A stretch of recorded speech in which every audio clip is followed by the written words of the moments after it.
বা অর্ধেক, সর্বোচ্চ অর্ধেক রোপণ করতে পারেন। এই যে অর্ধেক পর্যন্ত আমরা দিলাম, অল্প একটু খালি গর্ত করছি, অর্ধেক পর্যন্ত দিয়ে আমরা এই সাইড দিয়ে জাস্ট মাটি দিয়ে দিব। আসসালামু আলাইকুম, মেহেদি মিষ্টি আঙুর বাগানের পক্ষ থেকে সকলকে জানাই আন্তরিক শুভেচ্ছা। দর্শক সকলে দেখতে পাচ্ছেন বর্তমানে অতিরিক্ত বৃষ্টির কারণে অনেকের গাছের চারা মারা যাচ্ছে এবং অনেকে কমপ্লেন করতেছেন গাছ হচ্ছে না, গাছ বাড়তেছে না, মারা যাচ্ছে। তো কেন আসলে এই সমস্যাটা বারবার আসতেছে? আসলে দর্শক বুঝতে হবে প্রত্যেকটা সময়ের প্রত্যেকটা আলাদা ব্যবহার রয়েছে, এটাও ব্যতিক্রম না। এই সময়ে বর্তমানে যেহেতু বৃষ্টি বেশি হচ্ছে, এখন গাছটাকে একটু আলাদাভাবে রোপণ করলে ভালো হয়। যেহেতু আমরা আগে একটা ভিডিও দেখাইছি যে গাছ আপনারা কিভাবে রোপণ করবেন, ওইটাও ঠিক আছে, ওইটা সিজনে করবেন। আর এই সিজনের শেষের দিকে এই সময়টা আপনারা গাছটা একটু আলাদা অ্যাঙ্গেলে লাগাবেন। সেটা কিভাবে লাগাবেন তার জন্য আমি আপনাদেরকে আজকে একটা নতুন ভিডিও দিচ্ছি। এইভাবে আপনারা জুন থেকে জানুয়ারি পর্যন্ত যদি কেউ গাছ লাগাইতে চান, তাহলে এই সময়টা গাছ লাগানোর প্রসেসটা একটু আলাদা। এই যে গাছটা দেখতে পাচ্ছেন, এটা টব, এই টবের এই যে 1/3 অর্থাৎ 3/1 অংশের শিকড় আছে, অর্থাৎ এই যে 3 ভাগের উপরে 2 ভাগে কোনো শিকড়ই নাই, শিকড় আছে এই নিচে এই অংশটুকু। যখন একটা গাছ চাপা পড়ে যায়, পুরো এইটুকু যখন আপনারা মাটিতে রোপণ করেন, তখন কিন্তু শিকড়গুলো একেবারে নিচে থাকে। আর এখন পানিতে ময়েশ্চারাইজার বেশি, মানে রস বেশি, এই কারণে শিকড়গুলো পচে যায়। সুস্থ গাছ লাগালে দেখতে পাচ্ছেন আপনি 4-5 দিনে গাছ মারা যাচ্ছে। এটা হলো মূল কারণ। আমরা এটাকে উদ্ঘাটন করে দেখছি যে এটা হলো মূল সমস্যা। এই জন্য এই সময় একটু রোপণের পদ্ধতি আলাদা। তো কিভাবে রোপণ করবেন, এই যে এই গাছটা মনে করেন, আপনাদেরকে একটু ডেমো ভিডিওই দেখাচ্ছি। আমার যদিও এখন ভিডিও রোপণ করার দরকার নাই, আমি তারপরে এই সমস্যাটা অনেকেই ফেস করতেছেন, আপনাদের উপকারার্থে এইভাবে আপনারা গাছটা রোপণ করবেন। মনে করেন এই জায়গায় আপনি গাছটা রোপণ করলেন, এখানে আপনি 1 ফিট মাটিটা আলগা করে নেবেন। 1 ফিট জায়গা স্কোয়ার মাটিটা সুন্দরভাবে কোদাল দিয়ে পারেন, নিড়ানি দিয়ে পারেন, যেটা দিয়ে পারেন, এভাবে আলগা করে নেবেন। এই আলগা করে নেওয়ার পরে কি করবেন, প্রয়োজনীয় উপাদানগুলো দিবেন। সেটা কি, এই যে আমরা এখানে কিছু নিছি আর কিছু আমরা বলে দিচ্ছি, যেহেতু সব কালেকশন গুলো আমাদের এখন নাই, যেহেতু এখন আমাদের আঙ্গুর গাছ রোপণের প্রয়োজন নাই। সো আপনাদের উপকারার্থে দেখানোর জন্য আপনি দেখাচ্ছি, এই প্রসেসটা অ্যাপ্লাই করলে ইনশাল্লাহ আপনারা গাছ অনেক কম মারা যাবে এবং গাছ সুস্থ থাকবে। এখানে প্রথমত আমরা জৈব সার, এখানে প্রায় 2 কেজির মতো আছে, আমরা এত না 1 কেজির মতো, এরকম 1 ফিটের যদি গর্ত করেন তাহলে 2 কেজির মতো জৈব সার দিবেন। আমরা এখানে ছোট গাছটা আপনাদেরকে ডেমো ভিডিও দেখাচ্ছি, এই জন্য দেখা দিচ্ছি। এইভাবে আপনারা এখানে ছিটাই দিবেন এই জৈব সারগুলো, এখানে নিয়ে এই যে আলগা করা মাটি এটাতে ছিটাই নেবেন। এটা ছিটানোর পরে এটা হলো গোবর সার, ভার্মি কম্পোস্ট, যেটা জৈব গোবর সার যেটা আপনি দেন।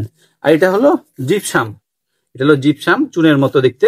এইটা আপনি 50 গ্রামের মতো দিতে পারেন, 50 গ্রাম এখানে ছিটাই নিলেন। এর সঙ্গে আপনারা 50 গ্রাম টিএসপি সার দিতে পারেন, এইটা দিবেন। আর এখানে আপনি এই যে এটা হলো থিওভিট বা সালফার বলা হয়, এইটা আপনি প্রত্যেকটা গাছে, এটা ছত্রাকনাশকের কাজ করে, শিকড় পচন রোধের ক্ষেত্রে অনেক কাজ করে, মাকড় নাশকের ক্ষেত্রে কাজ করে। এই যে এইটা আপনি 50 গ্রামের মতো এখানে দিয়ে দিলেন, এটা আপনি 50 গ্রামের মতো দিয়ে দেবেন, তাহলে এখানে ছত্রাকনাশকের কাজ করবে। আর এর সঙ্গে আপনি আর কি দিবেন, যদি আপনার থাকে তাহলে দানা বিষ দিবেন। দানা বিষ আপনারা সকলে চেনেন, কার্বোফুরান 5G বা 10G, এটা দিবেন। এই সবগুলো এখানে দেওয়ার পরে এখন ইটের সুরকি যদি ইচ্ছা করেন দিতে পারেন, না হলে দেওয়ার দরকার নেই, সমস্যা নেই, না দিলেও ক্ষতি নেই। যদি থাকে তাহলে দিবেন, কিন্তু ইটের খোয়া দিবেন না। ইটের সুরকি মানে একবারে ছোট ছোটটা, আর খোয়াই বড়টা এটা দেওয়ার দরকার নেই, এটা দিলে ভেজাল বেশি।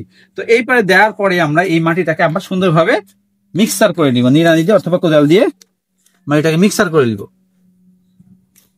এভাবে যখন মিক্সার করে নিব, তাহলে এগুলো কিন্তু সব উপাদানগুলো সঠিকভাবে সব জায়গায় পৌঁছে গেল। এই পর্যায়ে দেখুন আমরা ভালোভাবে এটা মিক্সার করে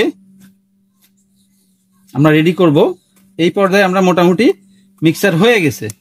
মিক্সারের পরে আমরা এবার গাছটা কিভাবে রোপণ করব, এখানে আমাদের লেভেল মাটি বুঝতে পারতেছেন। এই অবস্থায় আমরা রোপণ করব হলো এই যে টব দেখতে পাচ্ছেন গাছটা, আমরা সুন্দরভাবে আস্তে করে অবশ্যই এই টবটা খুলবো।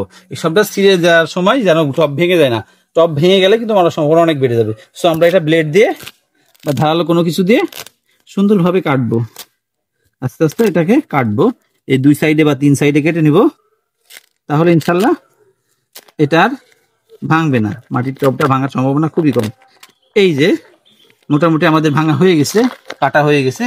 এই যে আমরা এইভাবে আস্তে আস্তে খুলবো, যেহেতু এর নিচে শিকড় রয়েছে, দেখতে পাচ্ছেন অনেক অসংখ্য শিকড়, এই যে দেখতে পাচ্ছেন দর্শক, নতুন নতুন শিকড় আসছে, এইগুলো দিয়ে খাবার নিবে। এই যে শিকড়গুলো আসতেছে দেখতে পাচ্ছেন দর্শক, এখানে কিন্তু ওপরে এখান থেকে কোনো শিকড়ই নাই, শিকড়গুলো সব নিচে। এই জন্য এইটা চাপা দিয়ে যদি আপনি এখন এটা গাছ বের করলাম, এরপর আপনার কিভাবে রোপণ করেন নর্মালি, এই যে এইটা গর্ত করে এই সমানে সাধারণত সব গাছ এই যে মাটি লেভেলে রোপণ করেন, তাই না? এই দেখুন এখন আমরা মাটি এভাবে চাপা দিয়ে রোপণ করেন এইটা, কিন্তু এই পদ্ধতিটা ভুল। এখন এইভাবে লাগানো যাবে না, এইভাবে লাগাইলেই শিকড়গুলো কিন্তু একেবারে নিচে পড়তেছে, আর এখন মাটিগুলো চাপা, এই জন্য গাছটা মারা যাচ্ছে। তো আমরা এটা ব্যবহার করব না। কি করব, এই যে গাছটা আমরা এখনো সামান্য, এই যে এখানে জাস্ট সামান্য গর্ত করব, সামান্য গর্ত করে 1/3 বা অর্ধেক, সর্বোচ্চ অর্ধেক রোপণ করতে পারেন।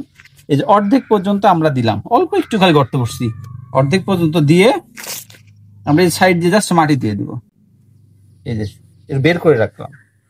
এটা খুবই গুরুত্বপূর্ণ। এই যে এইভাবে আমরা বের করে রাখলাম গাছটা, এইভাবে আমরা রোপণ করব। এইটার ক্ষেত্রে আমরা কি করবো, ঝুড়া মাটি যেগুলা এই যে সাইড দিয়ে আমরা এইভাবে দিতে পারি, এভাবে কাট করে সাইড দিয়ে কিছুটা মাটি আমরা এইভাবে দিতে পারি, দিয়ে আমরা হালকা করে পানি দিব।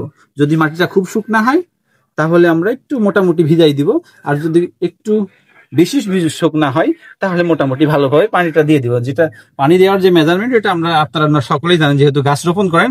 প্রত্যেক গাছে যেভাবে পানি দেন, খুব বেশি দিবেন না, আবার খুব কম দিবেন না, মিডিয়াম লেভেলে এটা পানি দিয়ে দিবেন। এইভাবে পানি দিয়ে দিবেন, আর এরপরে আমরা যে শিডিউল দিয়েছি স্প্রে, সেটা ব্যবহার করবেন। ইনশাল্লাহ দেখবেন একটা গাছও আশা করা যায় মারা যাবে না।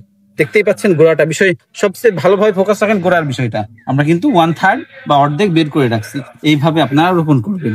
এরপরে আরেকটা ভিডিও আমরা দিব, সেটা হলো টবে কিভাবে রোপণ করবেন এই সেম এই অবস্থায়। তো আমরা যেটা বলতেছি আপনাদেরকে, জুন থেকে জানুয়ারি পর্যন্ত যদি আপনারা গাছ রোপণ করতে চান টবে অথবা মাটিতে, তাহলে এইভাবে অর্ধেক বের করে অর্ধেক পুঁতে রোপণ করবেন। সকলের জন্য দোয়া রইল, আমাদের জন্য দোয়া করবেন যেন আমরা সঠিকভাবে এটা করতে পারি। আসসালামু আলাইকুম ওয়া রাহমাতুল্লাহি ওয়া বারাকাতুহু।